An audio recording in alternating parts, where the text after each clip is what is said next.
एक छोटा पक्षी घने घाना जंगल से उड़ता है। उसके चोंच में एक महत्वपूर्ण अनाज सुरक्षित रूप से पकड़ा हुआ है।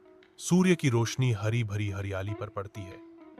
जैसे ही पक्षी अपने घोंसले में आता है, जो इंतजार कर रहे बच्चों से भरा होता है, पक्षी अपने बच्चों को देखता है, जो जीवंत जंगल के बीच पारिवारिक संबंध का एक कोमल क्षण है। जंगल धक-धक उठता है, पेड़ राख में बदल जाते हैं और जानवर दहशत में भाग जाते हैं, क्योंकि धुआं आसमान को भर देता है। एक माँ चिड़िया दहशत में देखती है, क्योंकि आग उसके घोंसले को घेर लेती है। उसका दिल निराशा से धड़क रहा है। आग की लपटों का सामना करते हुए वह अपनी चोंच में पानी इकट्ठा करती है।